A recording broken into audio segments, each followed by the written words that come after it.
Hi, this is Phil, and I'm here to tell you all about the Capes and Lunatics Patreon. Get early access to all of our interviews, including the monthly Chichester chats with writer and comic book legend DG Chichester, new episodes of classic Capes and Lunatics shows, including The Quantum Zone, This, That, or the Third, and many, many more specials, all completely uncensored. Access starts for $3 a month, full video when you pledge $5 a month. Check out the link in our show notes or go to patreon.com/capesandlunatics. Hope to see you there.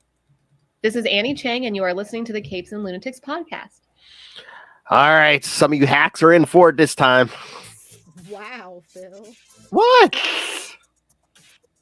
It's a joke. Satire and parody, love Hellfire. Oh, I know. All right, kids, you know what time that is. This is. She's a little bit salty. He's a whole lot of petty, and together we are the Salty and Petty Podcast. The Salty and Petty. That's right. I am Phil, and she who lives to tell men their faults. It is. Yes, I do. It is Lilith Hellfire. That's right. So this time, like we said, we're going to be talking some of our, in our opinion, the worst comics of all time. Yes, definitely in our opinion.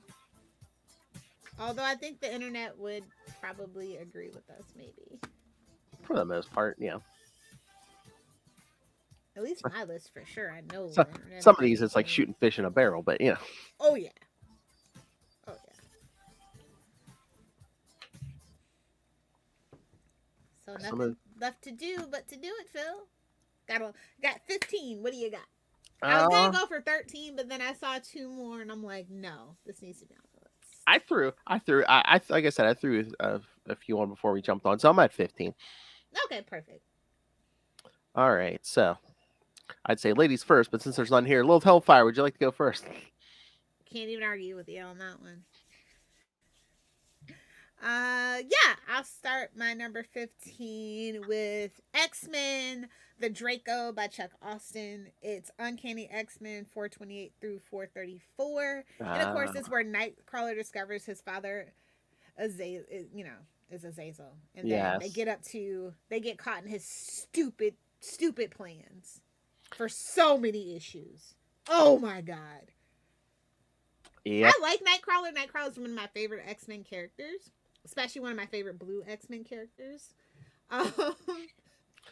Well, there's a lot of blue X-Men characters. Hey, well, yeah, I know. But yeah, no, Nightcrawler's so sympathetic, and I love his backstory up until this point, you know?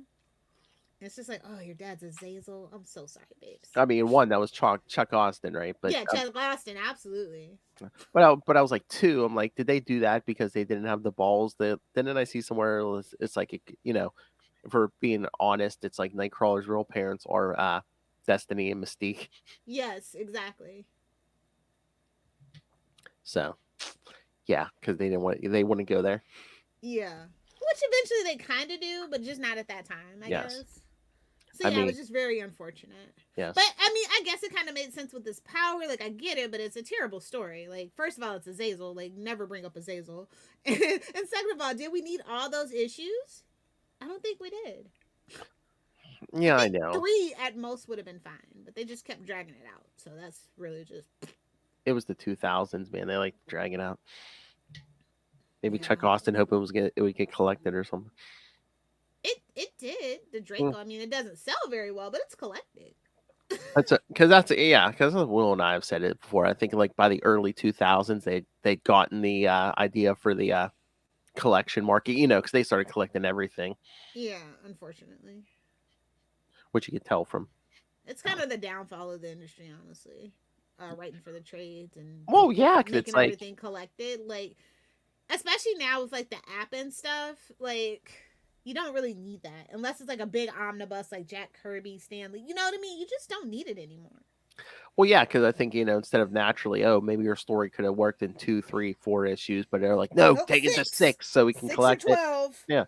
And I'm just like, so, like, why? I'm like, you know, say you got a guy who can write like 3 or 4 2-issue arcs. It's like, slap all those into one collection. I don't care.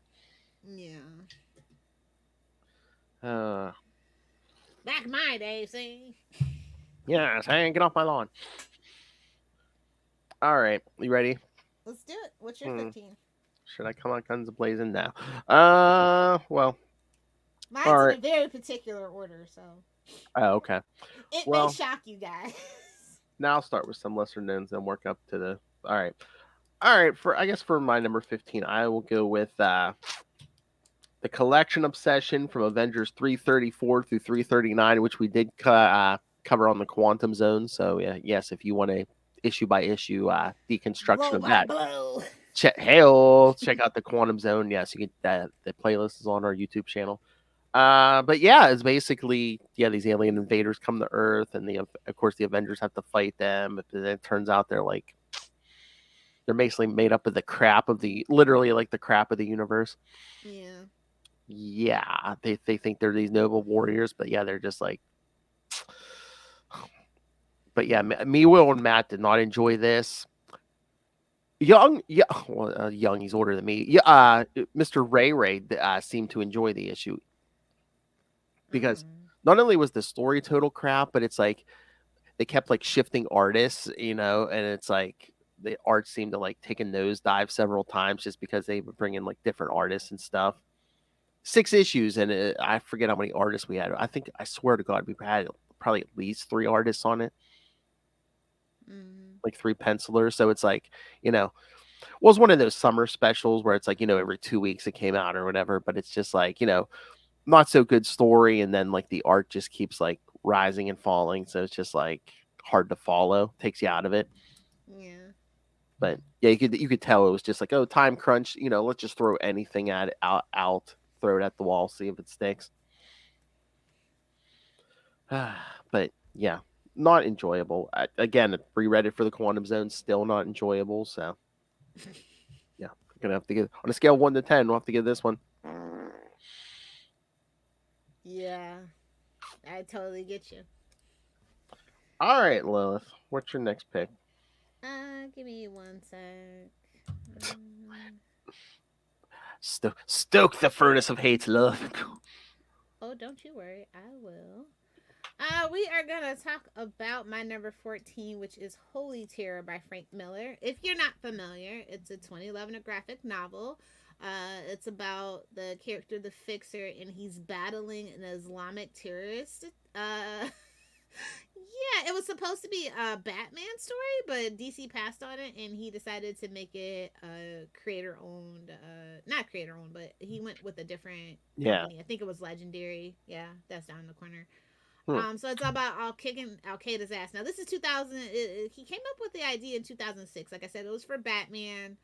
They passed on it, and it took another 5 years for another company to actually want to do it. And as you can see from the art, probably not so great. It actually ended up coming out in September 28th, 2011, so 10 years after War on Terror, never forget, never forgive, they blew down our buildings kind of thing. It's like, yeah, that's pretty much the last time we cared about it, right? Like, like we just don't bring up 9/11 anymore, and I'm glad for it. I'm glad we've moved on from that point. Like, I mean, do you really need to bring this was acceptable? Like, yeah, I mean, and again, just in general, it's like, do you have to bring it up every year? And it's like, if people lost, they said never forget, Phil. I know, but it's like, it's such a detriment to our society what happened in our government that I just, it's such a sore point for me. They let it happen. If you know, you know. If you know, you know. And I'll leave it at that. It's not a conspiracy. It is, but it's a true conspiracy. Oh my. So, yeah, it's kind of a sore point. But yeah, like all this propaganda, it's like, I thought we were past the Superman punch, Hitler propaganda kind of thing. Captain America, yeah. Yeah, so it just, I think it was a little like, why'd you write this, bud? Yeah. It's not your mother's a whore. It's your let's kick Al Qaeda's ass. Like, ooh.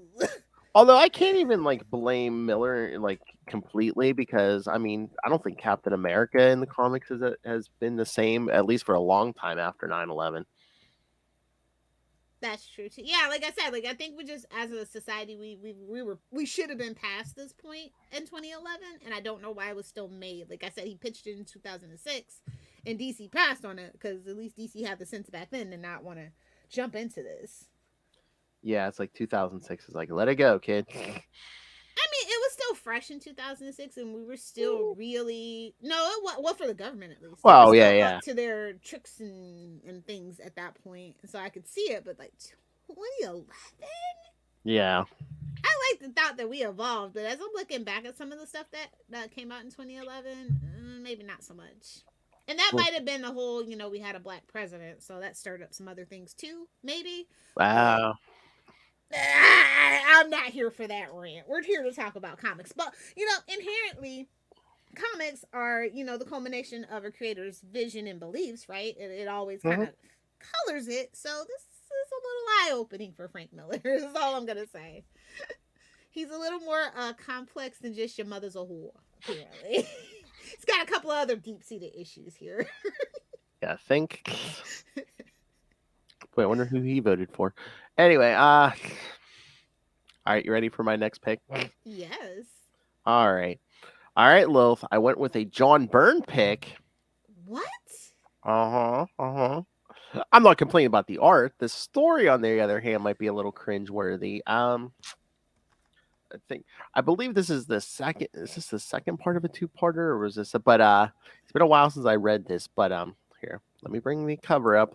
I'm sure Lilith Hellfire will know exactly what I'm talking about when she sees the cover. It's from like the late '80s. There we go. The late 1900s. Okay. Yeah, yeah. All right, that one. Oh. When Big Barda and Superman get Yes. mind controlled into making porn. Yes. Yes, kids, that is the plot. Superman and Big Barda make a porno. That's a play on Zack and Miri make a porno. And that is not like the first time I don't. There's several. He's got a fetish, okay? We all know. Well, not even John Byrne, but like the industry in general. I think especially at DC, like I can think of at least one or two other occasions where you get like the main character and then embrace with a woman, and then somebody in the background saying, main character and my wife. I mean, they did it with Wally West. I swear there's been at least one or two other ones, and I can't remember where. But it's like, it seems like there's some kind of weird fetish with some of these comic book writers where it's just like, oh yeah, John Byrne has a few, but I'll allow it because he's such a phenomenal artist. I mean, there was literally a page of She-Hulk just like jumping rope. Yeah. Exactly. Look how those high girls in motion. Look how high she can jump. And again, with like the art, it's like it almost looks like she's naked, but then when she stops, she's like in a bikini or something. Yeah. But yeah. But no kink shaming, but eyebrow raised. But yeah, that's like the weirdest fetish where it's just like, I don't know. To me, they want to be cockholds. They're cocks. I tell you, cocks. Oh! Whoa! I guess so, because I'm just like, wow. I'm just, it's just like I said, somebody has a very particular fetish. Our main character is a homewrecker. Yeah. But I mean, I get you want to, that 2006 Superman Returns. Superman's a deadbeat dad. Oh, true. That pissed me off to no end. But again, I mean, I guess that was the whole thing with after Crisis. Well, especially when they brought in John Byrne to shake up the Superman stuff. It's basically like, these aren't kiddie books anymore. These aren't kiddie books anymore. I do what I want. Oh my god! One of my first comics was I remember reading Superman: The Man of Steel. What was it, number 4? When they go on Lex's yacht and like Lois just starts stripping out of that dress. I'm like, whoa, wait. I was like, I forget how old I was. I might have been like, what was it, 86? Yeah, I was like 8 years old. I was like, whoa, what? I'm like, tell me more. He's like, sold. You got a new fan. Let's see. I am at Lucky 13. Give me a second. Can I just scroll that way? Yeah, I can. Okay. Window. Okay.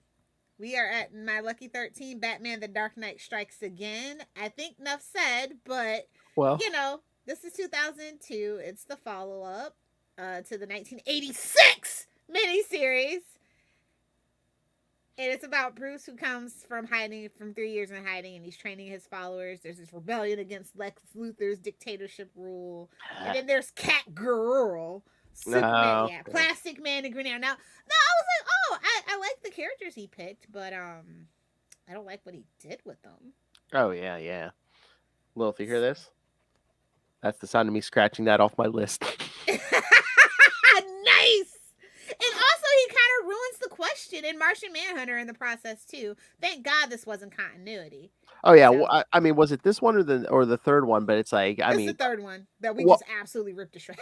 well, I was gonna say, Dick, he basically just craps all over Dick Grayson. No, it's this one. It's this Okay. one. Yeah, and it's just like, you don't have a fundamental understanding of Batman. You should never write Batman again. And they gave him another one, and then there's still a fourth one out there floating in the damn ether if they ever make up. If you know, you know. Oh, it's the Frank So- Miller. It's the Frank Miller lens. Remember? The good guy always punches the bad guy and breaks him or kills him, and women are whores. So you remember when it was Batman v Superman, right? Dawn of Justice, and you see the bat suit in the trailer, and you go, "That's fucking Frank Miller's bat suit. This is not going to be good." I knew from that moment Zack Snyder did not deserve to have any run. Well, I mean, I saw Sucker Punch, and I saw freaking the other movie he did with the superheroes. That told me everything I needed to know. But as soon as I saw that, I said, "Oh no, I mean, this is bad. This is really bad." I mean- Anybody that's gonna not, because that means you fundamentally do not get Batman if Frank Miller is your favorite Batman writer. Oh yeah, the minute I saw that bat suit, I'm just like, it's like the kid in school who like cheats off somebody, but it's like meanwhile he's cheating off the kid who's getting a C. Yeah, exactly. So I was just like, like that. That's what that suit represents to me, and it just makes me, it makes me so angry. Yes. Like, I like the first story well enough, right? Even though, he's got that thing about Superman. I'll let it slide because it's a Batman story. And, like, honestly, through Batman's lens and particular stories, you can see why he does not trust Superman. Like, I wouldn't trust him either. I'm just a regular basic human. I'm not Wonder Woman or a Green Lantern. I have no power but to shoot a kryptonite bullet. I get it, but they take it to the extreme on that. To the point where it's almost xenophobia. You know what I mean? And again, it's like, even if He's you so like, angry. even if Frank Miller's Batman is so angry. and it's like, even if you like his Batman, it's like he basically builds Batman up at the sake of every other DC character. It's like, babes, he's human. At the end of the day, Batman is human. What are you doing? He stands no chance realistically. He literally has so much plot armor, right? I think that's what that's about. But just like the story too, it's basically like, you build Batman up by making everyone else look like idiots, and it's like, Yeah. what's the point of that? And that actually is the foundation of modern day Batman, honestly. If you look around at the DC universe at this point. Oh yeah, that's a big component. Everybody of that's not a Batman. Bat family member are idiots. Wonder Woman and Superman included, right? Because he lets his kid go off into space with his dad, who's a terrible person. He knows he's a terrible person. To do God knows what for God knows how long. What and again? look what happened. Yeah, and again, is that just like, it almost seems like a trope where it's just like, oh yeah, well, Batman has no superpowers, so we have to like give him, he has to be this. He always has to be this. When I was a kid, it was admirable. It's like he worked his ass off to become the peak level human that he is. Yeah.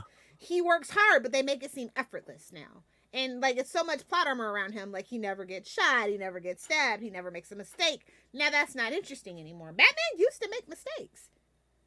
Oh yeah. Terrible consequences. Gotham falls, things like that. Or he physically He gets runs injured. away. Like. Yeah. And now it's just, he's Bat God, and he makes no mistakes, and he can do no wrong. Except for he's a terrible dad to all of his children, including his biological child. Allegedly biological child. Of course, I know. But anyway, yeah, this Dark Knight Strikes Again just infuriates me, man. Yeah. He's like, that's the sound of me crossing that off my list. What Yeah. else can I put in its place? What number was that for you, by the way, Phil? Oh, Oh, I you just don't have had a number? Don't worry about no, it. I just had I basically have a list, but yeah, it was somewhere in the middle there. So, all right. Well, since you mentioned it and talking about Batman running away and stuff, I'm gonna put all right, and he's one of my new favorite targets. Yes, I'm gonna put the miniseries Batman: The Widening Gyre on there. Let me cross that off my list. It was number 9 for me. Nice. Because it's basically like Silver Well, St. not to mention that it was late. And it was supposed to be 2 parts, and it never freaking got finished. And it Not that ends I yeah, wanted it it to. ends on a cliffhanger, and yeah. Yeah, because yes, kids, if you haven't read it, yeah, it's a Kevin Smith Batman. Well, he wrote Cacophony, which I mean, that was a Ugh. mini series, so it's almost basically like a trilogy. But yeah, he never gets to the third one, of course, because it's Kevin Smith. But no, in this one, Silver St. Cloud returns, and they basically they're falling back in love, and he spends all day stooping her on a tropical island, and spending nights as Batman, so he's not sleeping. Yeah. And is this the I think this is the one where Kevin Smith writes in it, it's like, oh yeah, I peed myself during year one, Batman year one. He was So just never going to be a good fit for a Batman writer. I just never really understood it. well, His crude humor just doesn't fit with, the exactly, yeah, no, coding of no, Batman. no. And again, too, and then you end on a massive cliffhanger. This horrific moment, which I don't know if we probably don't want to spoil it, but it's just like Spoil it. Nobody deserves that pain, bro. Spoil it. at the end. I mean, it seems like through this series he's training a new hero, but then it turns out to be onomatopoeia, so because Kevin Smith's getting his shekel. Yeah, of But course. yeah, of course, Batman being truly in character invites this guy back to the Batcave. Tells him, "Oh yeah, I got engaged to Silver St. Cloud." Well, a character a character falls in love, gets engaged in a Kevin Smith comic book. What's going to happen to this female? In true Frank Miller fashion, yes. Yeah. Onomatopoeia slits her throat right in front of him in graphic detail, and that's the end of this series. Oh my god, it's so funny with that we brought this up because I think it was yesterday. It's like I met like 3 of the 4 comic book men at Steel City Con. I think the memory said it was like 6 years ago or something. It was something Yeah. like that. It was like 6 years ago maybe. And like I asked Walt Flanagan, who was his artist on it. I'm like, back 6 years ago, I'm like, is this still coming out? And he was like, oh yeah, it's coming. I'm like, yeah, okay. And it was a few years after the fact that 6 years ago. I mean, Yeah. it's been what, over 10 years since that thing. Yep. Sure. Yep. So, and everyone, and I think Kevin Smith even said it's like they'll let him do it. Again, we've had so many New 52s and everything since then. They're like, yeah, that's like a dead continuity. So he could pretty much do whatever he wants with that. Yeah. But no, Snoochie. That's funny. Damn it! I must wait. Even if I have to stay up all night tonight, I gotta make time to break that damn block. We This is. got time. He's not going anywhere. We got time. I was gonna say that this is gonna be on that. If I ever get to write that blog, this is one of my pieces of evidence. Oh yeah, absolutely. Let me see. Am I at 12? Let's see. Dark Knight Strikes Again. That makes 12. Next, I did 3, so you probably did 3 before this. So Okay, perfect. So my number 12 is gonna be surprising that it's so low that it doesn't make the top 10. One More Day, aka Amazing Spider-Man 544, Friendly Neighborhood Spider-Man 24, Sensational Spider-Man Volume 2 41, and Amazing Spider-Man 545. Lilith, Yeah. crossing it off the list. It had to be there. I know it's super low, right? But it's like it's so many worse stories than this. I mean, the consequence sucks and it's terrible, and we're kind of stuck with it until somebody actually has the balls to fix it. But I've been egregiously offended way more than this. It's like, I can get it. Like, Aunt May has been struck by a bullet, by Kingpin, and he's like, Mephisto's there twisting his little words, and, Mary Jane's been kind of a bitch this whole time, so why not? I get it where we're at in the story, right? Yeah. And why it happens. Like, Pete makes dumb decisions. Now, this is the dumbest, worst decision he's ever made. But it's 2007. Well, again, yes, it's riding on the back of Civil War, where Peter revealed the his secret, and so it's like I it. said, everything's built up to this point. You totally get where he's coming from, but the whole point that they never actually fucking fix it is what is egregious, right? Like, you figure this is just a gimmick, this is just a gag. They're gonna go back to being married next arc, next issue, next volume. Nope. But like I said, I totally get how this happened, why it happened, but the fact that they haven't fixed it is crazy. December 2007. And yes, I remember where I was when I read this story. Me too. It's just like when Kennedy, I'm sure with older people, when Kennedy was shot. Yes, I remember. When the towers came down, when one more day happened. Yeah. Yes. Yeah. Yeah. Michael J. Straczynski. It's not the last time he's going to be on this list, kids. Although, actually, I think that the next one is actually his too. So. Although I don't know if it's all completely his fault, because I think a lot of it was editorial mandate, especially retcon, fixing that marriage supposedly. Yeah. So we're gonna blame Joe Quesada. Because I blame Joe Quesada all day. Because I think he's the one who wanted that. He wrote it with Michael J. Straczynski, so it's yeah. And he also didn't he do the pencils on all the stories and stuff? Well, at least in 545, I think. At least he some did of the them. inks too. Yeah. So it was probably Joe Quesada's place. And unbelievable as it is, it could always been worse, because I believe I believe there were talks that are like, because they're like, they kind of brought Harry back at the, don't worry, I'm gonna get to that next. Okay, but but there were talks of like bringing Gwen back too, and I think they were like, no, don't touch that, no, you don't touch, you want to mess with that marriage, that's one thing, but no, you don't touch that story. Yeah. Oh wait, hold on, I'll show you my favorite cover though. At least I forgot. My bad, guys. But yeah, a story's always the greatest, quote unquote, when it's like, we're just gonna wipe continuity. I'm gonna tell you what though, the mid 2000s, I love the covers that Marvel were doing. They were simplistic, but they were bold and they stood out. This was a great cover. Oh yeah, it gives me that I'll be Spider-Man no more forever vibes without the trash can. Honestly. Exactly, yeah. The art was great, but like I said, the fact that they never fixed the story, to this day, it blows my mind. I think it's the number one thing Spider-Man fans complain about, right? Yeah, they got married in '87. They've been certain people behind the scenes have been trying to throw that marriage out for since the '90s, and it's just like, they don't want them to be divorced. I don't know why though. They don't want them to be divorced because they think that ages them. They think being married ages them, but I'm like, people get married at 18. I'm like, how does that age somebody? Hell, some people sell their kids and let them get married at 16, but that's none of my business. Exactly, but I'm just saying, legally people get married at 18. It's just like, how does that age somebody? It's like, it's because they're old fuddy-duddies. Well, again, too, at the age of in modern comics, again, we've talked about. He's like what? He's in his prime, right? So he should kind of be married, unless he swings a certain way.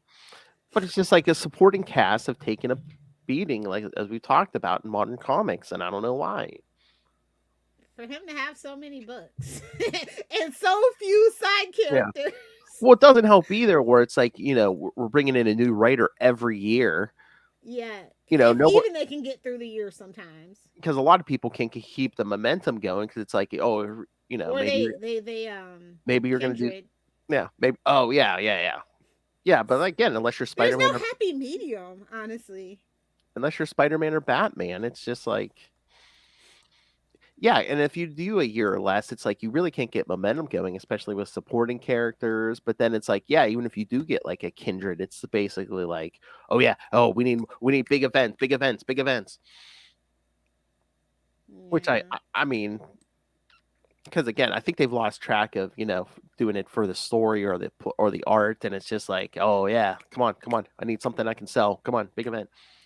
Yeah.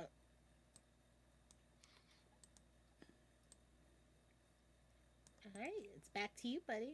All right, so yeah, I can take one more day off my list. All right. I will talk about, yes. Those of you who read Iron Man in around 2013, you may have read Iron Man 9 through 17, The Secret Origin of Tony Stark, where we do this whole thing with aliens and we reveal that Howard and Maria Stark are not Tony's biological parents. Somewhere, some way, Charlie just woke up out of his drunken stupor. And that's not even the thing. It's like, that's even before the Bendis thing, where it's just like, where he makes them nobody's great, basically. But no, it's like, even this point, they're just like, who's Tony Stark's parents? I don't know. But so, I mean, it takes them years to even answer. Well, then who's his real parents? And I mean, I see it mentioned sometimes, like in the Avengers book, but I'm like, I think a lot of writers just kind of ignore it. But it's just like, I don't know what that adds to the mythos, because I don't know if anyone's really done anything interesting with it. Or it's like, okay, they're not his parents, then so what? Then what's the next thing? I don't know. Yeah. But yeah, I mean, it's just it seems like one of those things where they did it for shock value, but it's like it really added nothing to the story. Yeah. And again, all right, let me see if I can open this one, because I had trouble opening the last one. But yeah, if you saw like the first cover, that I think it's like the cover for the trade and stuff too. It's it's Iron Man as a baby on the cover. Yeah, that one. A fresh start, my ass. Yeah, exactly. Well, don't they say that every time a new arc starts now? Every time they I bring in a mean, new. it basically is. We get new writers, new artists. Everybody totally reinvents the wheel, whether we want them to or not. It's ridiculous at this point. Whether they like it or not, because I told you, me and Will talked to Jeremy Adams. He's like, I didn't want to leave the Flash book. They're making me leave the Flash book.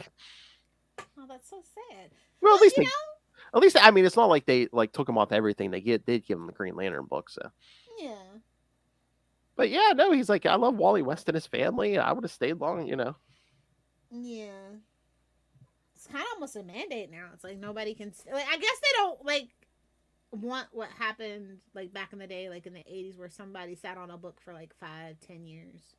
Because they get that power and that book becomes synonymous with them, and then they have more leverage and negotiation power, and they can force them to pay them more, right? So if you're constantly revolving it doesn't matter. You have no loyalty. You can't build loyalty. You know what I mean? I think that's what it is at the end of the day. At least in DC. 1, 2, they always just want to come out with a new number 1, and they want to justify doing it. DC's not like that though. It's really not. Yeah, true. They kind of pride themselves. Like, we got Superman and Batman, to this number, and we got Wonder Woman 80 years. I mean, that's kind of their point of pride. That's why they're very hesitant to like call it a reboot, call it a refresh, call it whatever. I mean, in certain respects, yeah, like with the Flash and Wonder Woman, they're getting the 800 and then rebooting, but it's like, except for Action Comics, name me the last time Superman got over like 30 issues. Well, that's because they keep picking the wrong damn people to write the book. That's what it is. There's now in Superman's defense, it's because they want to kind of like scrub, like, oh well, this person fucked up. Let's refresh. Let's get them off. Let's find somebody else. Like, they're trying to find the magic formula. I feel like once they find that magic formula of somebody that actually can bridge the past and the future of Superman in the present, if they can find that person that knows and loves Superman and gets his history and what the fans want to see, they'll never let that person go. That person, mark my words, will write Superman for the next 10 years. That's what they're looking for. A person that they can, because they want to fix the foundation of Superman. They just don't know how to do it at this point. Again, I don't even know who I would want to write Superman at this point. I don't think there's a single person that I read right now. Maybe there's a newbie out there that is just chomping at the bit, that just can't get in the door at this point, because it's so prohibitive at this point, because it's all about who you know and who you blow, especially at DC, to get in the door. It's unfortunate, Because I don't think there's a single person, like, I love all my writers for different reasons, but I don't see a single person that I'm reading right now, maybe outside of Mark Waid, that I would want to write Superman. And I don't think they want him to write, like, present continuity Superman, if that makes sense to you. You know what I'm saying? I guess, yeah. They kind of, they kind of got those guys, the aka the dinosaurs, kind of, doing the 90s rehash kick right now, if you've noticed. So Yeah. I don't know who I would want. Who would you want to write Superman? I don't know, but like, there's nobody I can think of. Like, if it was like the 90s, that would be like a million names, right? But now it's just like, I don't even know who I would trust with Superman. After what happened with Bendis, I am just so shocked and appalled and apprehensive about anybody that touches Superman. I mean, even the John Kent book, like the Super Sons book and stuff like that was doing so great at the time. Everything's just kind of down the drain at this point. And again, it's just like, I mean, I think the brand got hurt by the Snyderverse and stuff. Oh, duh. Well, it got hurt by Superman Returns. Like, no tea, no shade to Brandon Routh, but like I said, Superman's a deadbeat dad, really? I mean, true, we were going off the old, like, and that was the whole thing everybody was kind of confused about, that we were still technically going off that old Donner continuity, which made no sense. It's like, it's 2006, we shouldn't be using stuff from the 80s and like 70s. We should update it. But not by making Superman a deadbeat dad, right? Like I get it. We shouldn't be having, what is that? Kramer versus Kramer. Like, we should not be having that in our Superman movie. That's what truly hurt, that they couldn't connect the Roth movies with the Bale movies, right? Like they wanted to, and they've been spinning ever since. Oh yeah. That is actually the key core problem of why Superman in cinema sucks right now. But that's another rant for another day. Let me move over to my number 11. Sorry to get us off topic here. That's all right. I have thoughts. Okay, let's see. I'm gonna be a pro at sharing the screen when this is all over. But when you're like, you know, all I heard was hello. You sure you don't want to do the voice? Wait, yeah, Spider-Man sends a pass. There we go. And share. All right, my number 11. Spider-Man. Oh, I forgot about this. It would have been another J. Michael Straczynski production. Amazing Spider-Man 509 through 514. Gwen Mysterious Mistake comes back to haunt Spider-Man in a big way. But the whole kicker of it is, this storyline was retconned in Spider-Man Volume 5, number 73, as Harry Osborn's cruel plan to torture his father and best friend. Fuck you. Whoa. Why did you want this to stay in continuity? And like I said, you can make one more day stay continuity, but this you want to retcon? Well, I guess I think, again, I think Nick Spencer wanted to retcon it all, but they were like, no, you can't touch the marriage. We'll let you retcon this though. Well, again, it starts creepily because it's like, it's Gwen Stacy's kids show up, but it's like, so either she willingly slept with Norman Osborn or he raped her. So it's either way, not a good look. No, but it's like, be bold, be brave, like living your truth, steer into the skid. You know what I mean? Like, nobody's willing to do that anymore. And that makes me worried. Yes, and I believe they subtly hinted that it's like not only that, but it's like Norman basically was like the only man she was with. So, because Peter was like, it's not possible. It's my kids because we never. First of all, Peter's a liar. He's like Mary Jane. He's like Michael Jackson. The kid ain't mine. Billie Jean's a liar. The kid ain't mine. Well, no, because it was like a weird thing too. Because I think they were gonna like. They didn't come out and say it, but they wanted to play with oh, she looks just like Gwen. I'm kind of attracted to her, so it couldn't be his kid. So yeah, that's a kink too far. Because there was like a cover. There's like a cover later on where they're like kissing on the cover. It's like, ooh. I mean, Luke and Leia were grabbing each other on the cover, and they were twins. I'm just saying. Yeah, you look just like your mother. Oh, I mean, you were born with that headband, weren't you? Yeah. I know that. I know how. I told you that headband's genetic because again, the daughter looks exactly like her down to the headband. It's a fashion statement. I'm surprised she wasn't wearing a green raincoat. Jesus. Nice. Yeah, that thing was all kinds of messed up So messed up. because of Goblin formula. Yes, they prematurely aged, so that's why they were kind of like adults when they met Spider-Man. Yeah. You know, Yada yada yada. We mentioned the bisque. I mean, you talk about Peter's radioactive web fluid. What about Norman or Norman's? Yeah, definitely. His just normal. I mean, just look at his normal sperm. Look how messed up Harry and Normie are. I It's know. just his genetics in general. And that was before Goblin formula. Jeez. Exactly. Allegedly, we don't even. Well, know. Harry, yeah. I mean, supposedly. So I mean, a lot of these bad storylines. It's like what's the theme? It's like, oh, sex is bad. Okay. Yeah, basically. I can't stand for that. So.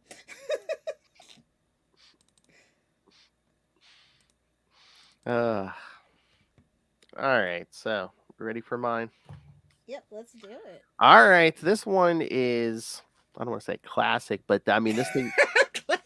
I don't want to get out of control over here. But... I mean, it's an older one, but it makes people's lists of like one of the worst of all time because of what happens. So it's universally Avengers number 200.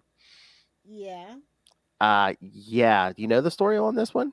No, not at all. Oh, okay. Well, a few issues previous to this, like Carol Danvers mysteriously gets pregnant. Like, she's basically with no man, but all of a sudden she's like pregnant. So she gives birth to this child who like starts aging rapidly, and then he like basically, oh hey, my name's Marcus, and now what was it? It's like he's like supposedly like the son of Kang or something weird like this. But it's like, oh, it's like that Star Trek episode. Kind of, but then it's weird because it's like she starts falling in love with him, and yeah, and then at the end, who let's wrote like this? I forget who this is. But it's like eventually it's I mean they were like clearing the roster, we're gonna like, but it's like at the end she leaves with this Marcus. The like, oh, we're gonna go live in like a limbo dimension or whatever, and who is she? Hal Jordan? Yeah, but then later on, like that Avengers Annual, that's like Rogue's first appearance. Yeah.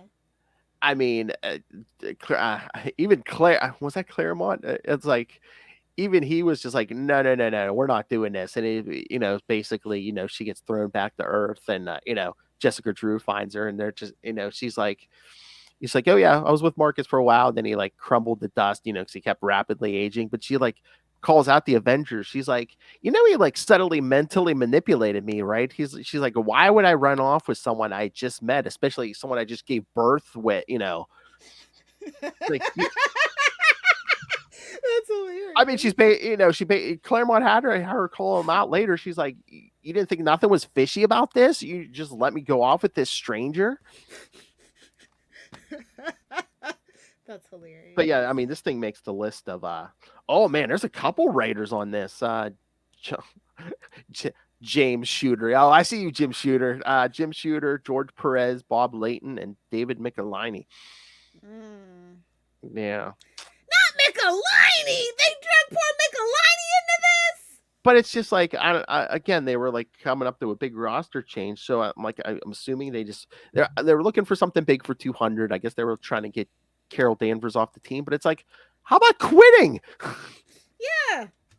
What about that? Well, I mean, Carol Danvers has always rubbed certain people the wrong way, I guess. But not this Carol Danvers. I love this version of Carol Danvers. Yes, exactly. That's the other. When she puts pants on, I just really don't like it. And again, it's not the most enlightened trope, but it's like if you want her to leave for love, just have her meet some guy and normal guy. Yes, exactly. Or you want to do give him the old Wonder Woman treatment, a guy that's training her, something, yeah. But yeah, like I said, this issue is like panned everywhere. I mean, just look up Avengers 200, Lilith. You'll just find like articles and all kinds of stuff about how horrible this issue is. And yeah, this one was a slam dunk because everyone. I don't think there's anyone who's like, oh, I've never seen anyone say this is a good story. Everybody's afraid to defend it. They have a kink and they don't want to admit it. Because I remember like years ago, I found this in a back issue bin, and I was, pretty cheap too. But I was just like, I was like, let me read this. Let me see, if if the hate is justified for this. Yeah, the hate is justified for this, and it's sad because it's George Perez art. So I mean, Oh, that's the worst. yeah, I mean the art is good. This is, I think maybe his first run as artist or one of the first runs. So yeah, I mean it looks good, but yeah, the story's utter crap. Oh, okay. That's the worst. I don't know. I think that's even a bigger crime. A double-sized issue dedicated to that? That's insane. Mm-hmm. Mm-hmm. And basically, time is running amok because Marcus is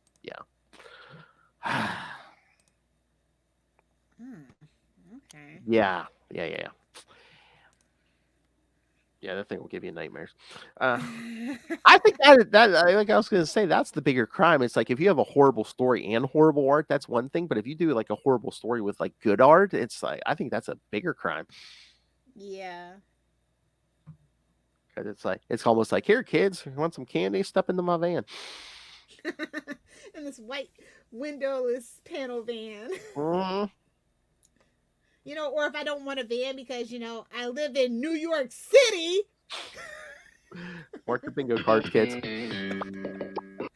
All right, we are in the top 10 now, baby. What do you think? What do you think this is gonna be? What side of the aisle will this be? Probably Probably something that's not even on your radar, to be quite honest. Oh my. So it's Marvel. It's a Marvel or DC. Yeah. Okay, so I got a 50-50 shot. All right, I'm gonna go with DC. Oh, you're right. Let's see. It's not on my radar. Okay, so she's not going Bendis yet, kids. Oh, never go full Bendis first thing into it. My number 10, Justice League: The Rise of Arsenal. I kind of remember this. Yeah. Okay, it's 4 issues. It's a limited series. Roy Harper wakes up after a coma. It's after Cry for Justice, and he's like trying to make sense of it, but you can't make sense of it because it's stupid. And his daughter's dead, right? Yeah. Yeah. And it's James Robinson, I don't think he ever got work again. Oh, he might have. I made a very strong effort. No, this is JT Kroll actually. JT Kroll, I don't think ever worked for DC again. Wasn't this like in the same era when like Oliver Queen's living in a forest that like magically sprouts up? Yeah. Yes, it's trippy as hell. Somebody was doing some ayahuasca and cocaine and PCP. They were doing all of the drugs and all of the time. Oh my. I can't. I like Roy Harper. He has such great character development. I mean, outside like for sidekicks, outside of say Donna Troyer or Dick Grayson. But he just this is how they treat him. He's literally the redheaded stepchild. He's the Jason Todd of the Green Arrow universe. It's like, ooh, he loses arm, he loses everything. Well, yeah, after they did that drug story, on Hard Traveling Heroes, basically it's just they've been pounding. I don't blame him for the revenge that he took on Oliver at all. And I love Oliver, but Oliver is not the best person. But yeah, so this is just like so tragic and nonsensical that they did this to him, and and they still don't really have a place for Arsenal after all this time too, which is like what stings the most, I think, for me. Yeah. So. Yeah, I mean, it's on my list. They could have done so many great things with Roy Harper. I mean, he's from that same era of. I love Outlaws. I know. Yeah, that they did before they did Red Hood and the Outlaws. That storyline they were doing with him. I mean, with Jason Todd. So. Yeah, but there's so much you can do with him. I mean, he's from that same generation as Dick Grayson, That's Wally West, Donna Troy. I mean, I think he's the one who's got out of that era who got screwed over the most. Yep. Actually, Donna Troy, I think, because people forget she exists now because there's so many Wonder Girls, especially after New 52. Yeah, they really screwed her over. I would love to see a triumphant return for that character, but I think they prefer the blonde Wonder Woman. Which one is that? The Wonder Girl, the blonde. Oh, Cassie. Yeah, there's so many Cassies, honestly. Because like she looks so much like Wonder Woman. That's like, what's the point? So, let's have a blonde. You know, Yeah. blondes have more fun. Allegedly. And again, after all the continuity changes, it's like wasn't Donna her sister at one point? But it's like, Yeah. oh no, it's just an orphan there she found, and Yeah. yeah, that never helps. What a mess. The Titans really have the sidekicks of that generation. If they're not Dick Grayson, they kind of have fallen. Like Starfire doesn't even have her own book anymore. She used to. She had several that were really good. I know. Cyborg, forget about it. They put him in the Justice League, and he's fallen off as a character ever since. Well, he's kind of back in the Titans now. We'll see how long that lasts. Yeah, I know. We'll again, Tom Taylor's going to be writing the new Titans series, and yeah, that Cyborg is back with them. So that's good for now. Yeah. I hope they keep him there because he never belonged in the Justice League. So he has no connection. He never belonged as a founding member. I'm like, if you wanted to work up to that and have him join later on, fine. But kind of like Young Justice. Funny how that works, ain't it? Exactly. But I'm just like, yeah, no. From day one, he's in the no. I'm like, you just threw out all his. They just needed his mother box and boom tube, if you know what I mean. But it's like you just threw out all his friendships with the Titans, and for you know, what? Yeah, so much character development gone, so much history. And gone. it's like you wanted a person of color in there. Fine. There's we have a black Green Lantern. That's what I was gonna say. We have Bumblebee. That's what I was gonna say. I wouldn't have minded. We have Vixen. Vixen makes the most sense. There was the top two names on my list there: Jon Stewart and Vixen. Yes, I'm just Hell, vibe. I don't care. I mean, yeah, you could have said Justice League Detroit. I don't give a shit. You could have said Jon Stewart instead of Howard Jordan was the founding Green Lantern. But of course, you know. Yeah. But no, it was New 52, and again, wasn't that being drawn by Jim Lee? Yeah. Vixen. That's what I'm saying. Another female when they're getting drawn by Jim Lee. Come on. They dropped the ball so hard on New 52. It wasn't even funny. Oh, there was the planning on that was just horrendous. Terrible. Yeah. What's your number 10, Philly? All right. Well, I will pick a specific moment from it, but the whole event from 1988 we called Action Comics Weekly, a mess. Philip, I cannot co-sign that. I'm sorry. I mean, there were some good from it, but it's like far and few between. I totally get where you're coming from. Even one of the editors, Mark Waid, said it was a nightmare, just like trying to get all this. But I am referring mostly to the Green Lantern side of Action Comics Weekly. Okay, perfect. And again, kids, they were doing no arguments here. They were doing Action Comics every week in the 1988 for the 50th anniversary of Action Comics.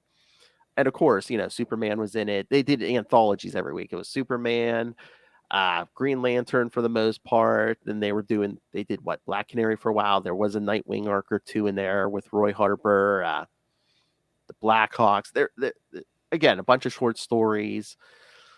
But the Green Lantern side suffered so bad. I mean, there was a story where Hal Jordan was locked in a yellow safe. Where he should have stayed. He met Oprah. He was on her show. There was a rogue Green Lantern, Malvolio, who switched rings with him and was going to spring this trap with this other ring, which we're still waiting on that, kids. But the biggest injustice that they still haven't fixed, which hopefully maybe soon they'll fix, but just from the first issue, Action Comics Weekly 601, and just the horrible way they did it, the death of Kat Matui.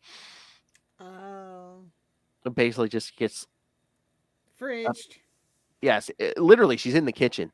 She gets killed in the kitchen. So yes, she literally gets fridged. At least she's not barefoot and pregnant. Yeah, but I mean, she's basically there cooking dinner or something. Yeah. Why is there? What? Wow. Like, okay, like what's up with her outfit? Who, Captain? Yeah. I guess it's just casual. But no, Star Sapphire just shows up and basically, yeah, I want to get revenge on Green Lantern. Oh, hey, you don't have a ring now. What are you doing here? Because just like with Roy Harper, I mean, we always got to pile the crap on Jon Stewart too. Yeah. A lot of times, it's like, oh, we killed your wife. Oh, hey, you're guardian. Oh, wait, no, you're not. Ooh. That's I messed mean, up. Jeffrey Thorne was kind of working with that, but then he's off the books. And now in that new Green Lantern book that's coming out, Philip Kennedy Johnson's doing a Jon Stewart backup. Meanwhile, Jon Stewart was supposed to have his own book. Well, after that movie, they were like, well, no, we like well-written things with Jon Stewart. Oh, the animated, yeah. Yeah. That was embarrassing, bro. Well, I think Jeremy Adams might have been saying, that Jon Stewart backup may lead to a miniseries, maybe. Still afraid to give the black man his own title, I see. That's brutal. It's 2023. It's time to step it up, bud. That too, but I think they're kind of afraid of the Green Lantern franchise in general because it's like even Hal Jordan's like in his own book. I mean, him and Jon Stewart are sharing the book. Yeah. We haven't had. I don't even care about that. I say Chip, Gnort, and Kilowog need their own book. There you go. I am so freaking tired of the humanoid freaking Green Lanterns. I want something else. Well, it's been a year since we've had like a Green Lantern book. I want like the an whole ongoing core together. What is so hard about that? Hell, I'll settle for Jessica at this point. Well, that's what me and Will were saying. We're like, how about we, you just do an anthology book, do an arc on one Lantern, then jump to the next arc. I'm tired of Earth and I'm tired of humans. Get me the hell out of here. I mean, it's such a great cosmic opportunity that they keep freaking blowing. I don't understand. Like, we don't have like an X-Men in DC where we're just automatically gonna be in space for 2 years. You know what I mean? Take the opportunity. I want to get off of Earth and I don't want to go to Darkseid's planet anymore. Take a hint. Oh, don't even mention that. Yeah, that's a Will. Will does not like when you mix the New Gods with Green Lanterns. Yeah, it's bad. I totally understand. Guess this brings me to my number 9. It really should be higher, but like I said, I feel like when I was going through the list, I was actually going through like the actual comics that I own. And I'm like, I hate this. It was visceral reaction. So this kind of came early in the pile. So Justice League: Cry for Justice by James Robinson. Who the hell makes a 7? First of all, 7 issue limited series? 7. You couldn't do it in 6. You needed 1 extra. I know that's the first mistake he made. Mm-hmm. But also, this is where he ruins the Justice League. They literally torture people, and not to mention, they fail against Prometheus. He blows up the entire city, and there's dead children on panel. The 2000s, Lilith. I mean, they 2007 to be specific. In the 2000s, they love their body counts. How does Civil War start? A town gets blown up in Connecticut. I mean, And the cover wasn't even that great. None of them were. Look at this. Yeah, I remember that. Yeah. Just pisses me off. Like, they were straight losers. This whole team were losers, man. Like, how do you make the Justice League losers? I don't understand. This was crazy. The fact that they let this actually be published is insane. And it was wasn't that the weird shakeup period where it's like, yeah, the Justice League's kind of in flux too, because it's like Superman's off doing his thing, Batman's off doing his thing, Wonder Woman's off doing her thing. There's no tea, no shade. The editors of note, Eddie Berganza and Adam Schlagman, like, who are they? They're not iconic names. And you never will be with this crap. Oh my. This story pisses me off so bad. It's just awful from beginning to end, and they just keep making, like, it's literally the case of, well, that escalated quickly and terribly and horribly.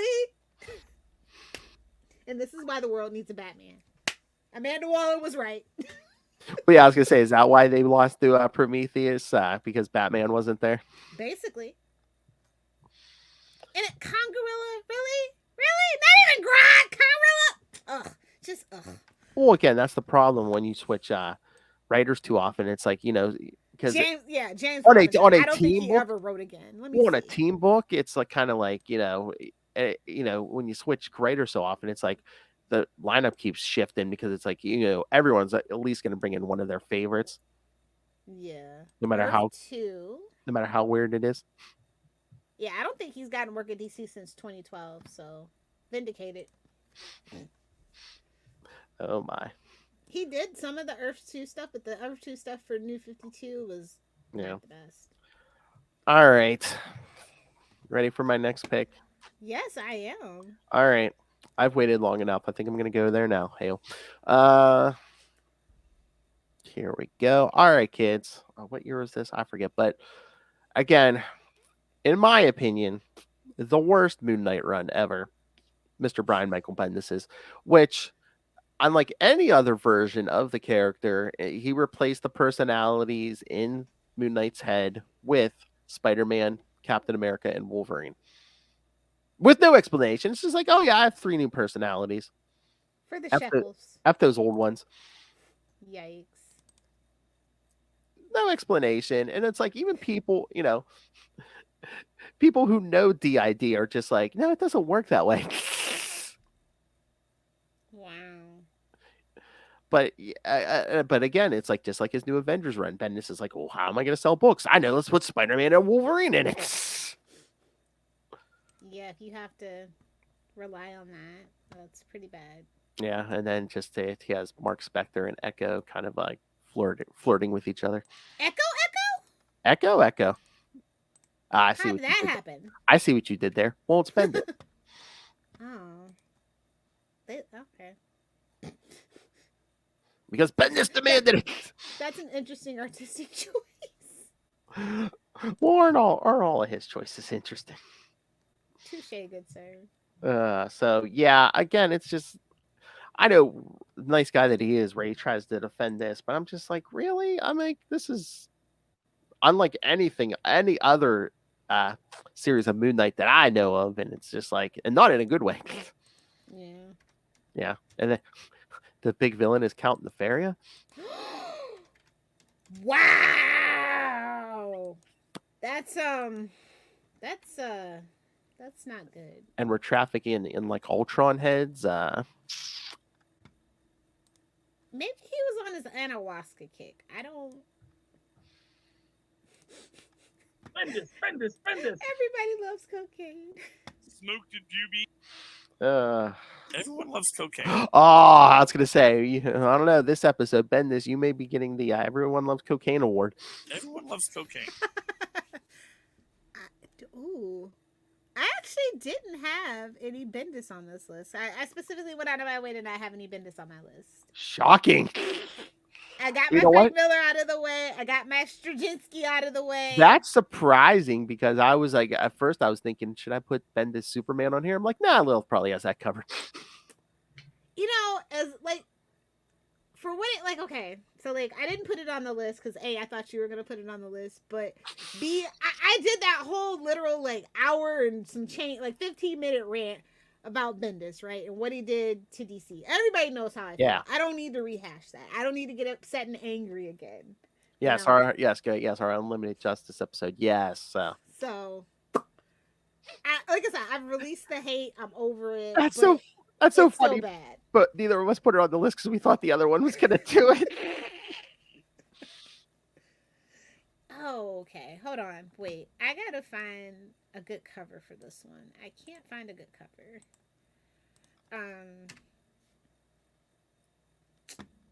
Shoot. Why is there no good cover for this? That's weird. Okay. I know what I can replace. One of the ones you took. All right. Okay, here we go.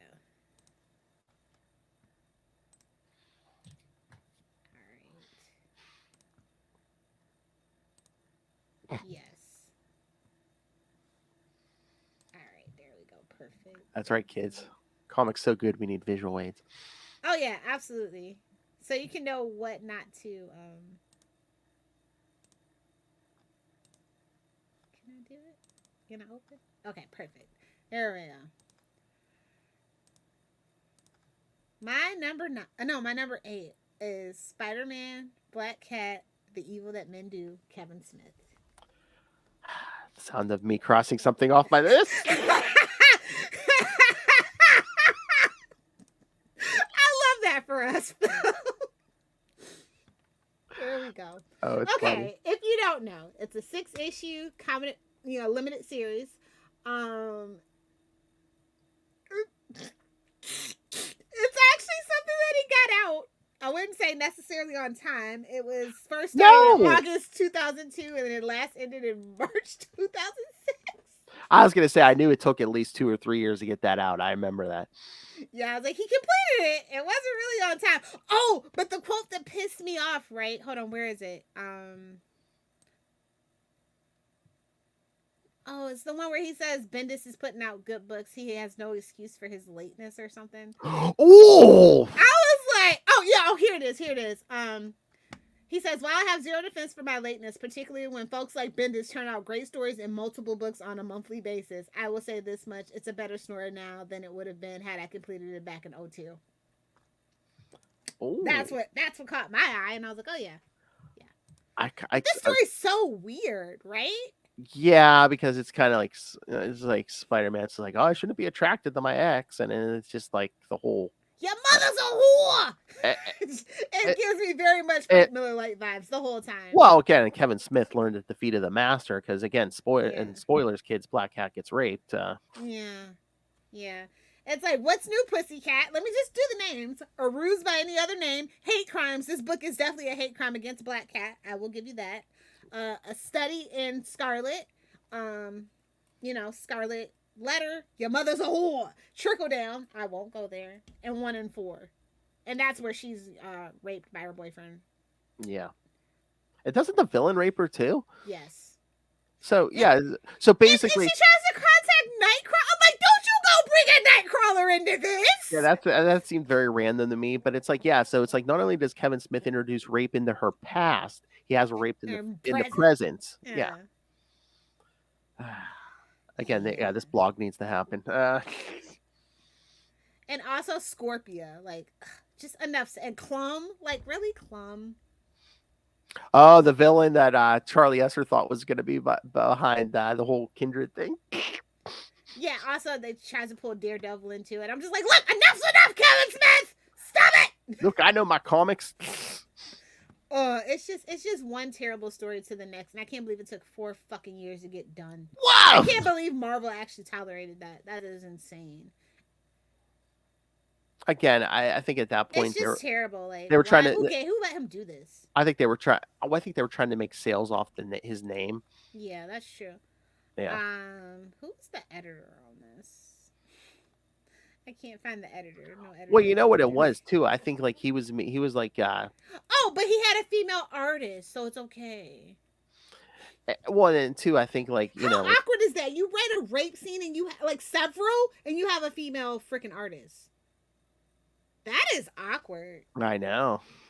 That is antisocial behavior if I've ever seen it. I mean, can you imagine? I mean, as a man, I can't imagine sending notes to like if say we're doing a comic, I'm like, hey, Lilith, can you have him hold her down more? And just make sure you really show the thumbs gripping down into the larynx,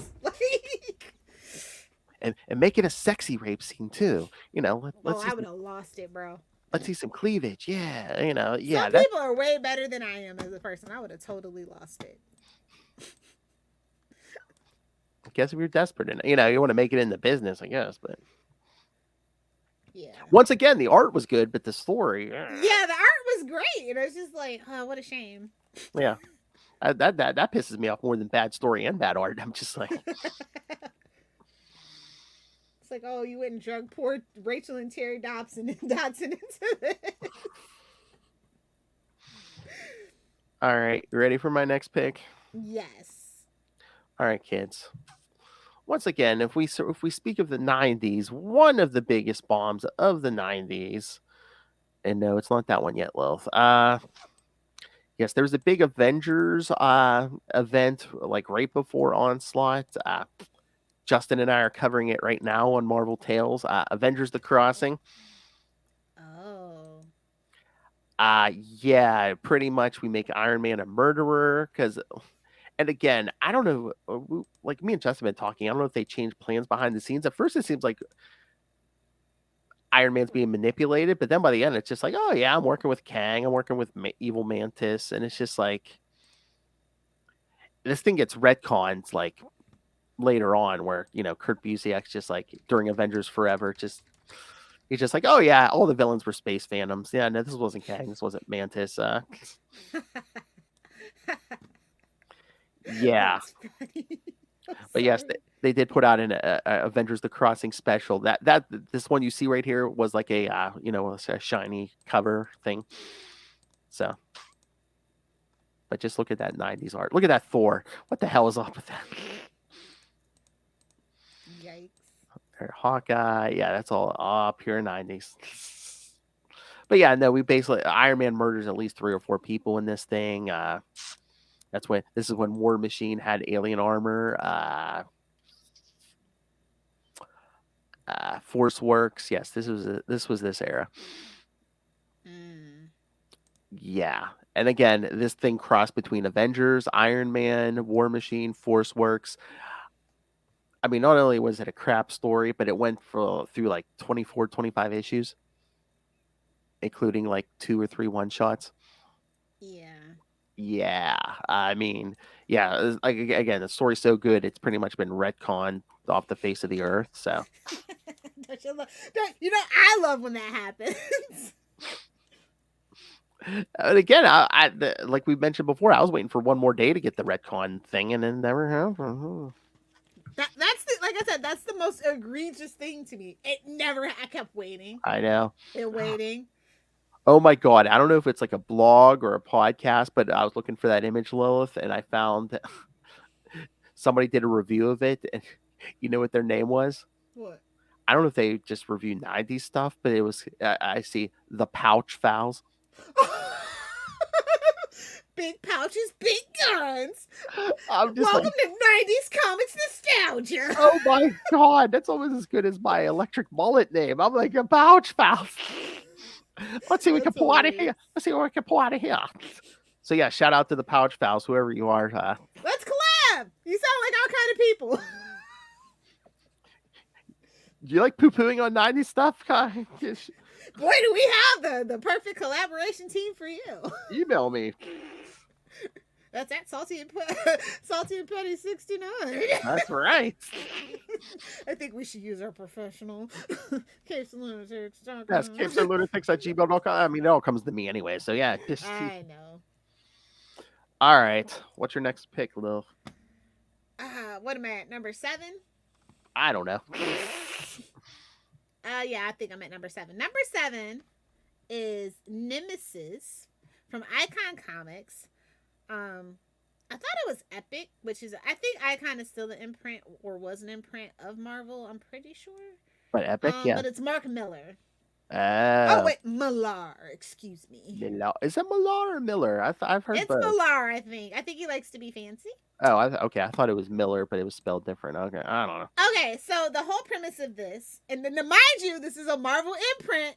What if Batman was the Joker? This is the guy that did Kick-Ass, by the way, if you don't know. Oh, boy. Yeah, that's his whole premise. And I'm like, I think you meant Moon Knight by the suit. But he was, DC kind of sent him a letter to say, hey, you need to, this outfit was different. Okay. And, yeah, so they asked him to change it and tone it down. But does this not look like the Joker Who Laughs a little bit? Kind of, yeah. The Joker Who Laughs vibes, right? I remember seeing it. I never read it, but yeah, I remember seeing that all over the place in comic shops and stuff.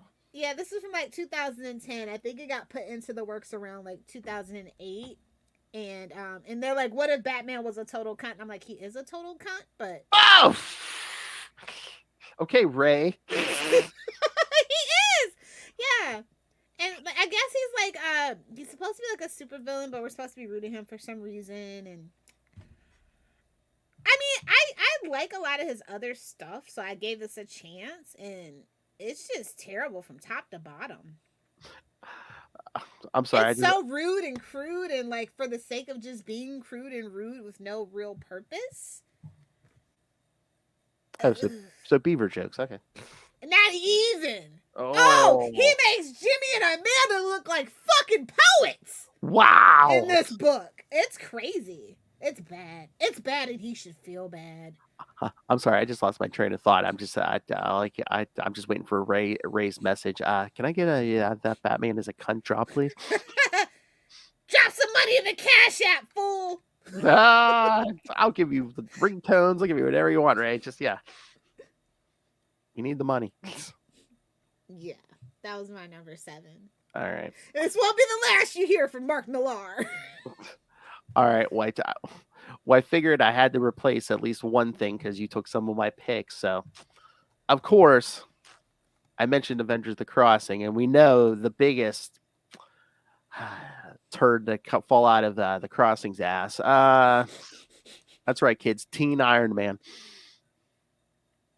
Oh, I knew it was going to be on your list. I knew it. Thank God. It really originally wasn't, but no, just I'm like The Crossing. I'm like, I need something. Teen Iron Man. Yes, kids. Even I really can't defend this. Iron Lad. Yes, and during The Crossing, like I said, Iron Man goes evil. So basically, how can we beat Tony Stark? I know. Let's go back in time and bring forward a teenage Tony Stark, who afterwards, yes, he's the Iron Man. Spoilers, Iron Man dies at the end of The Crossing. So teen Iron Man's around and basically going to college and going to keggers and basically just, but his secret identity is Tony Stark. Oh, no, I'm not that Tony Stark. I just have the same name. Then he flies into Heroes Reborn. And when Iron Man comes out, he's like, I remember being all those Iron Men, but I'm starting to lose the memory of it. He's like, I was the original Tony Stark. I was the teen Tony Stark. I was Heroes Reborn Tony Stark, but I'm losing all those memories. So, yeah.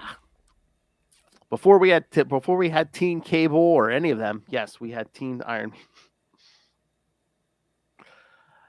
The whole 90s was on cocaine, Oh, I don't doubt it. It seems like it. I don't doubt it at all. I'm like, I know. What's a billionaire Playboy character? I know. Let's throw all that out and make him a teenager. Teen-ager. Exactly. Okay, I told you Mark Millar wasn't gonna be. I was gonna be on the list again, and here he is. Oh boy.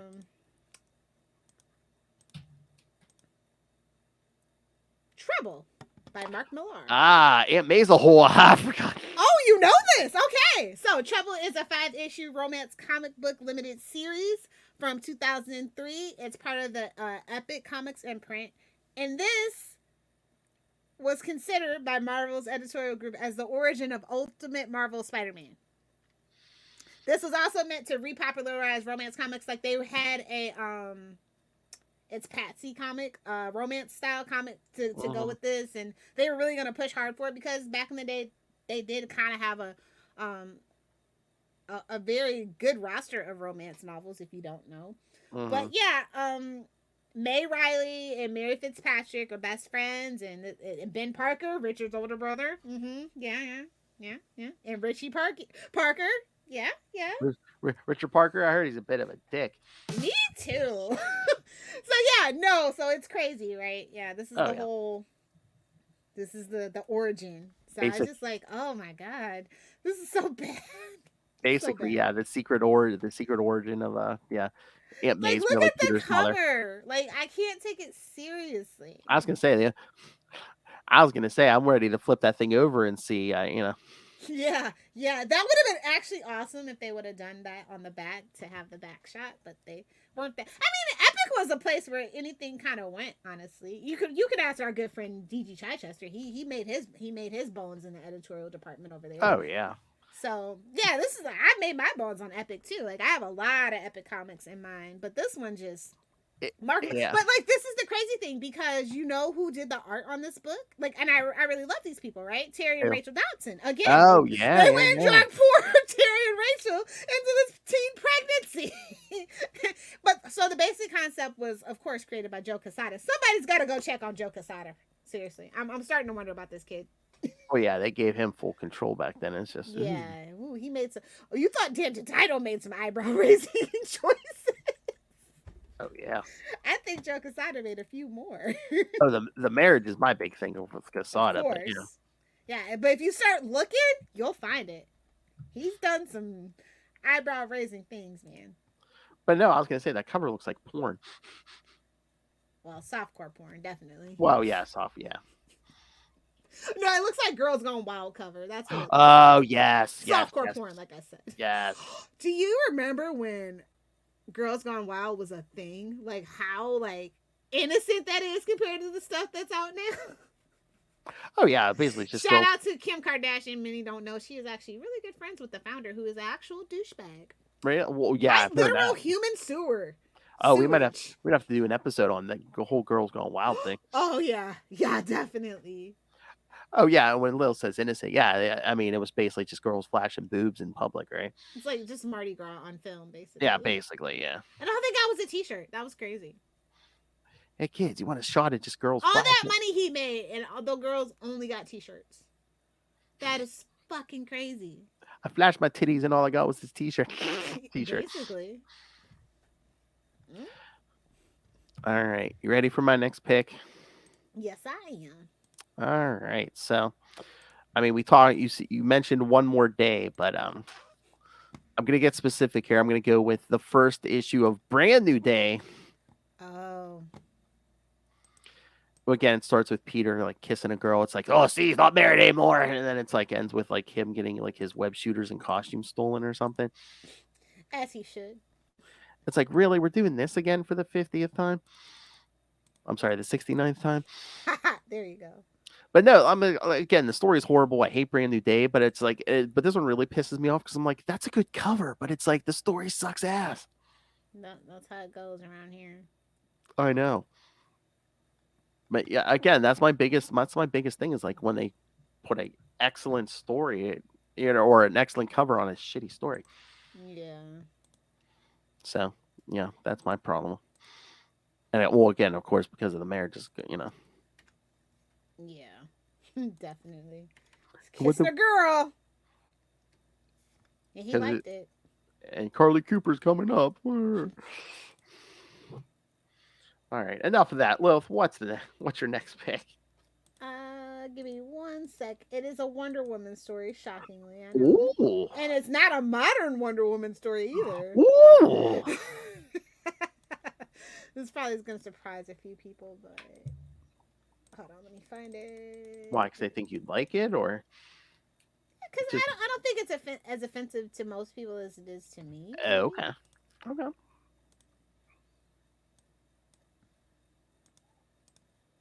Yep, top 5. We've cracked the top 5, and it's a Wonder Woman story. Wonder Woman, Amazon's Attack. A 6-issue limited comic book series from 2007 written by Will Pfeiffer. And now, this isn't to be confused with the one miniseries that was supposed to be for Infinite Crisis, because that never came through, but there are, like, scripts and stuff floating around. It's completely different. But this is basically, for Infinite Crisis, the Amazons return to attack DC. Do you know this one? Yeah. Wonder Woman. Yeah. And it's just like a whole mess, and it's like the White House, and they went and drug poor Black Lightning into it. Yeah. Yeah, and the Justice League and the military get into it, and yeah, because wasn't Jefferson Pierce in the Lex's presidential cabinet? Yeah, exactly. And so they're like they're attacking Kansas of all places, and California, and then like Wonder Girl's mother's like held in an internment camp, and Supergirl shows up for some reason. She's blocking Air Force One. It's just absolutely batshit crazy, ridiculous, and not in a good way. So besides all that, do you find it offensive because the Amazons are like the villains, basically? Yes. Amazons did nothing wrong. The U.S. did something wrong, per usual. I was going to say, what else is Habeas corpus! Wow! That's all I'm saying. And the art's not really that great. No shade to Pete Woods. This is not very good Wonder Woman art.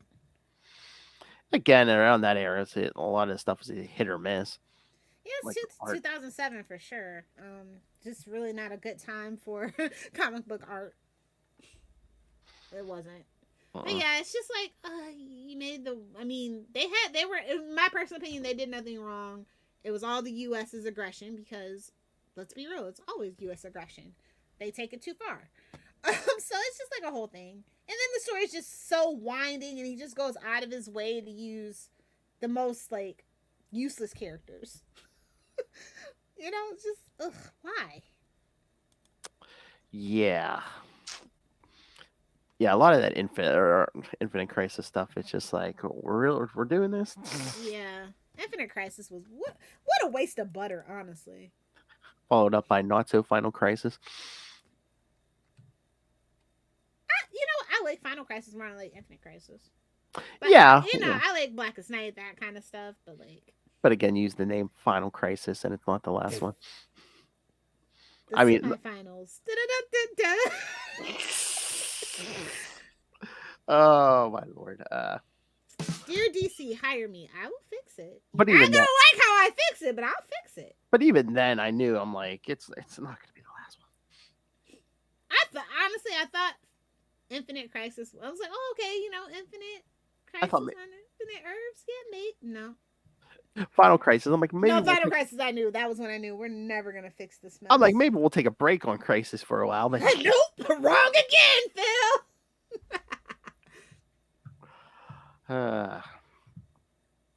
All right, my next pick, I don't have a lot to say, but it's like I don't think I have to say a lot. Yes, we're back to one of our favorites, kids. Oh wait, hold on. It'd help if I opened it. Hail. There we go. Yeah, I don't think I have to. I mean, Lilith will probably do most of the work for me. Yeah, we're back to Frank Miller and Dark Knight 3, The Master Race. I'm like, just from the title alone. Listen, it's like literally, with the exception of maybe Klaus Janson, it's like everybody I freaking hate in one place. Oh my. Brian Azzarello can suck a dick. Wow! I can't remember the last good thing that man wrote. Frank Miller, Brian Azzarello, Andy Kubert. I don't know the rest of After Claus. Yeah, Klaus Janson, Brad Anderson, Alex Sinclair. Like I said, everybody except for Klaus Janson, their whole family can suck it. Yeah. And again, the Master Race is basically Kryptonians. Yeah. But yeah, I'm just like... I mean, listen, I know Jarrell's a dick, okay? I know. We get it.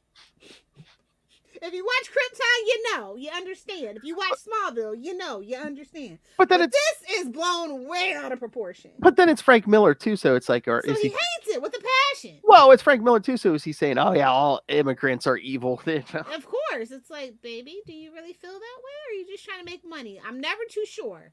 With Frank Miller. All I for sure know is he thinks your mother's a whore. That cannot be disputed. Everything else, I don't know if he does it for money. But even the title, The Master Race, and then, like, even as a white guy, I was like offended with at that title. I'm just like, really? And I'm like, I don't want to actually implemented Lex Luthor's hate a little bit more. Like that was his time to shine. Where was he? Oh yeah, I mean, such an odd choice. It's like you're talking about this, and literally, that's Lex Luthor's whole thing. But I mean, he literally could have did meta commentary and have Lex, be all racist and saying your mother's a whore and stuff, but he did it. Yeah, it was so. I mean, this is the one I was waiting on, and I was just like, oh, this is what you decided to do? Okay. And everybody co-signed his craziness. Like I said, everybody except for Klaus Janson. Well, again, once again, I think they were trying to they're making money off Frank Miller's name, and it's like, oh, hey, look, it's another sequel to Dark Knight Returns from 20 years ago. Yeah. It's a mess. I can't believe they're going for another one though. Like I don't know how their relationship is now, especially with yeah. But the fourth one was commissioned. I don't know if it's ever going to come to fruition. But it's always just milking the cow too long, because it's like the things that worked about Dark Knight Returns. Everybody off now. I know, but the one thing that worked about it is, it was a self-contained thing. It's like, oh, here's this glimpse of this possible future. Honestly, I wouldn't be surprised if they just made it continuity. I would not be surprised if just one day we woke up and this is the continuity we're living in. Sorry, kids. Don't put that in the ether, but I'm sure they're. Well, I mean, they could honestly, depending on how that contract is written, especially now that they're kind of like at ends. They're not on good terms. they could do it if they wanted to. God. If they really wanted to make a thing, if they really feel like that could make a buck, and And- they just set the continuity, the whole then- DC continuity into that. And then you get the Batman Beyond Future where they talk about, I remember decades ago during the Mutant Wars, and Yep, and then that also, but it can also facilitate Catwoman Lonely City future at the same time too. So, I mean, well, at least that was good. Yeah, that's what I'm saying though. But like, they could just kind of like take all those elements and just plunge DC into the darkness like they've been wanting to this whole time. True.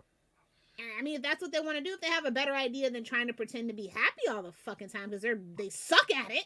Whoa. They absolutely suck at trying to like make a happy future at this point. Then go for it. Plunge us into darkness. I don't give a shit anymore. Hey, Anything's got to be better than 5G, man. Anything's got to be better than that. That execution was awful. Suck it.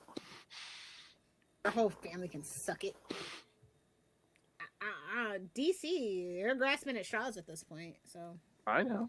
I'm just saying, if they have a better idea, just do it. Just do it. Because whatever you're doing right now is not working. It feels like, something's going against the grain here, and just everything's disconnected and discombobulated. So I feel like that's what they want to do, but they can't do it. It's something going on where they want to do something, but somebody told them they couldn't do it. And so they're making everything suck and making all the fans miserable. Exactly. Anyway, on a, I guess, happier note, my number 4 is Superman at Earth's End. Oh. Yeah, by Tom Beechik. I liked Commandy, right? But then, like, Commandy, Jack Kirby's original from 72. Yeah. And then they go and do Commandy at Earth's End, right? And that was okay. But really, now you're just going to make a sequel and put Superman's name on it? I mean, and thank God it's just a one-shot, but I'm like, didn't Justice League, the animated show, do a better job of this one? Is it just me? Everything is so terrible about this. Like, I'm not a fan of the art. I'm not a fan of the story. It's,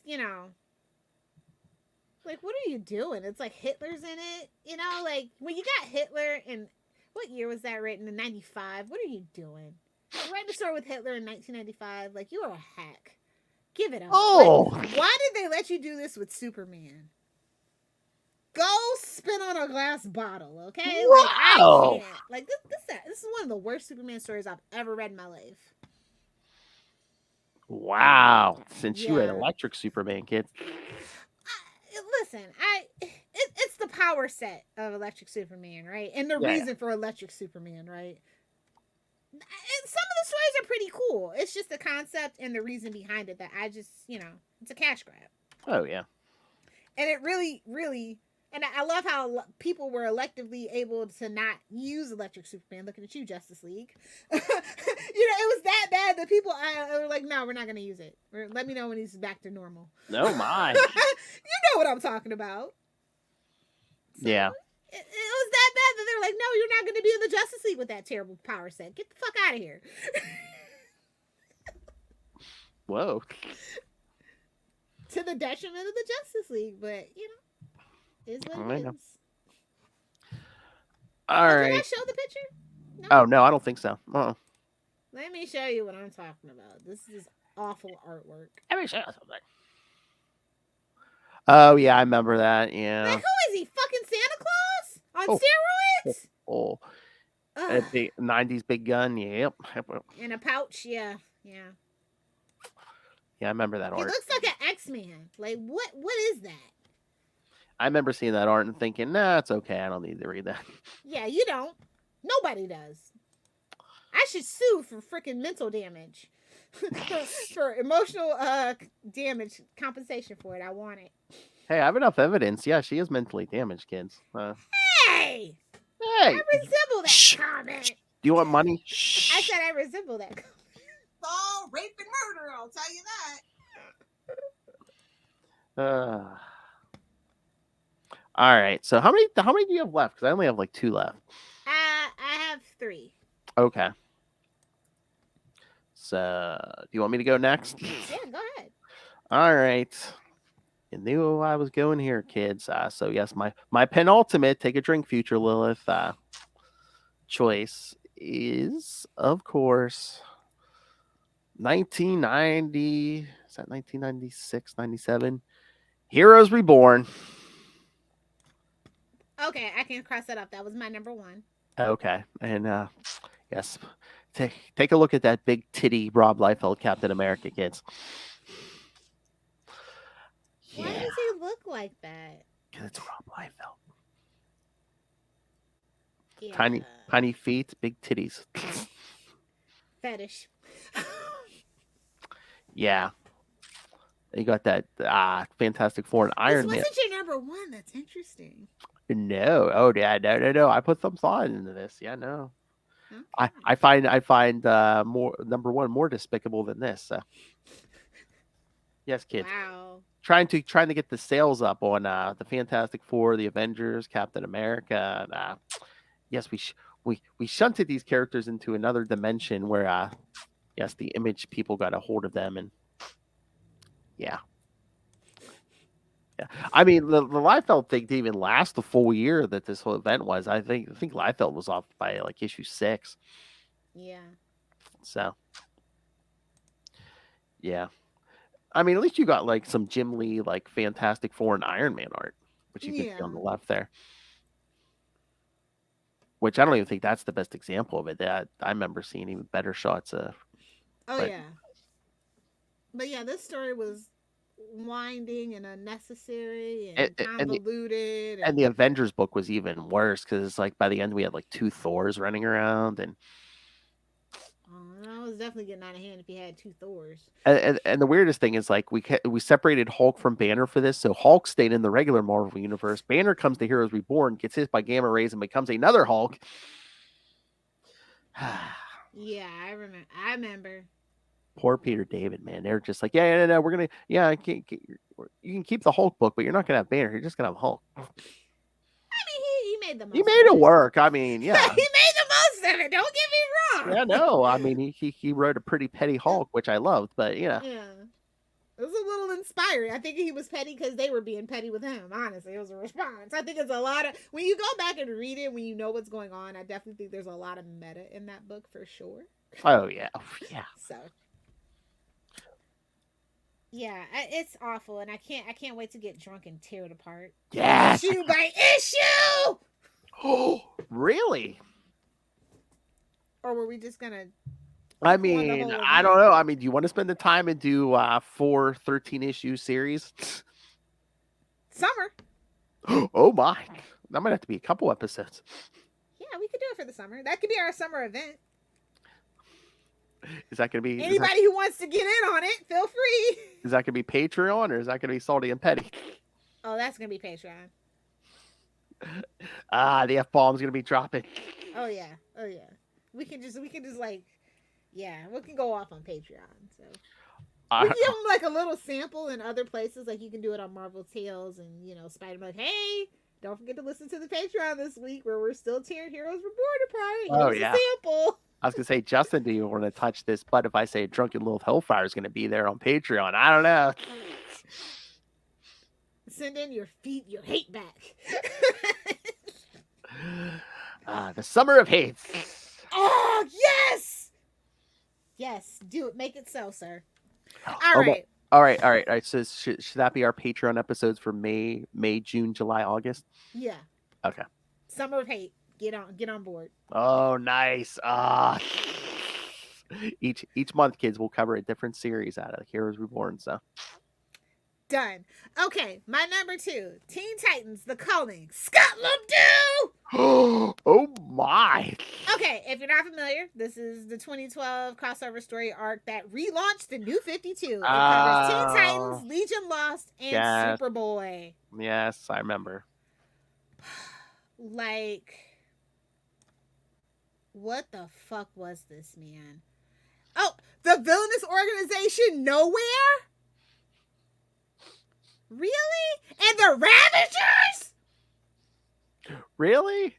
Guardians of the Galaxy might want to have a word with you. Seriously, like, it is just terrible from top to bottom. Not to mention that this is, like, where the New 52, like, stems from. It's just all bad all around. Art's terrible. Story's terrible. Nothing nothing salvageable. Oh, I mean, if you guys listen to my when me and DG Chichester talked to Fabian, he was doing that Legion for New 52, and he wanted out by like second, third issue, and they're just like his poor editor was just Look like, at it. oh, that's Look at it. Oh, that Superboy pissed me off. So bad. Red Robin's So bad. Red Robin's no great shakes either. I'm like, we had a good costume. What the F are you doing? Look at it. It's awful. It's bad, and they should feel bad. And that's supposed to be Impulse Kids. Yeah, this. What the fuck is this? Wonder Girl. Yeah. It just makes me want to vomit every time I think about it. I can't even look at it for too long. Yeah, I read that Teen Titans. I read that Superboy book too. I read all of it. Like, it just never got better. It kept getting progressively worse and worse, all leading to the Ravagers. It kept getting worse, kids. The New 52. I mean, well, if it wasn't Green Arrow, for sure, or Aquaman, it definitely just kept getting worse. No, but on a brighter note, yeah, should I throw that out to our patrons? Be like, hey, if anyone wants to join us, oh, we could do a different guest each month if they wanted to. Yeah, absolutely. Be like, Lilith's going to be drunk and ripping apart Heroes Report. Yeah. Like Godzilla in Tokyo.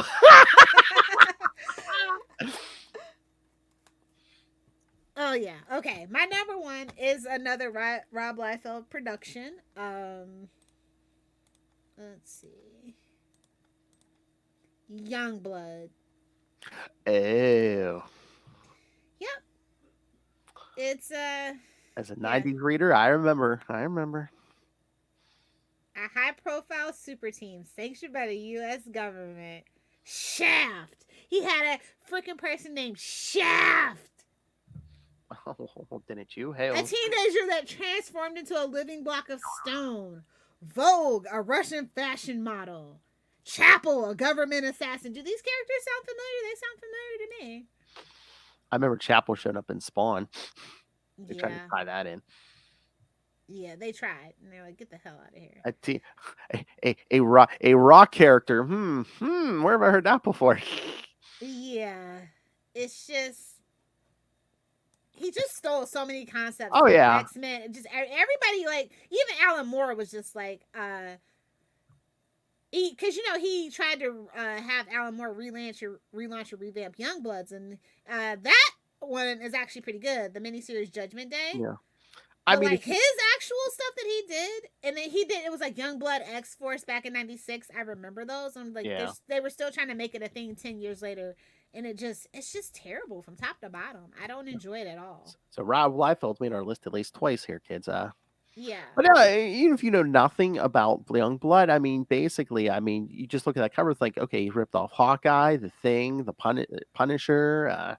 Yeah. Black Widow, basically. Pretty much. Yeah. So he literally has the skull on his face. Yeah. It's bad, and he should feel bad. And that's my list. Well, my final pick, you know where I'm going. Kids, this is kind of a preview for what we have coming up in May.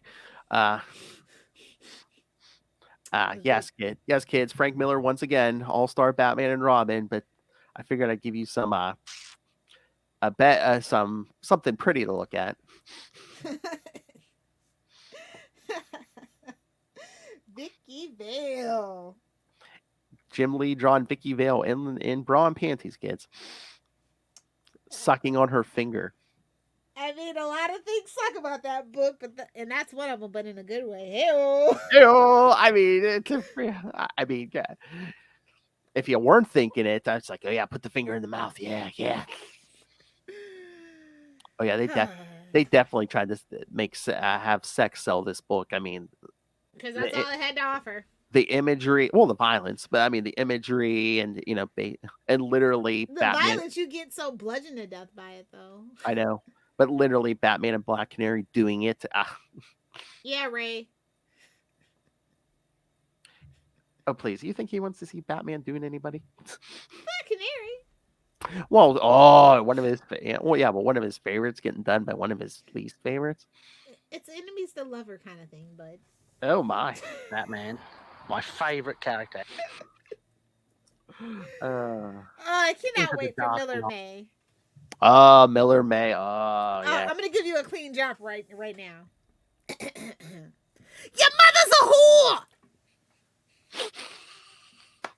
There we go. There we go. Oh, yeah. Oh, yeah. That's becoming a drop. I'm doing nothing else till I get that drop. All right. That was marker hour 1 minute 44. Oh, I wrote seconds. it down. I wrote it down. That's how Okay. you know I mean business. Yeah. Well, all right. Yeah, I can't wait for Miller May for sure. It's going to be fun. Miller May and the Summer of Hate, Lilith Hellfire. Summer of Hate! I got to watch out for envelopes. Wow. Well, I don't think anyone's going to... Or I can't be playing ultimate frisbee golf.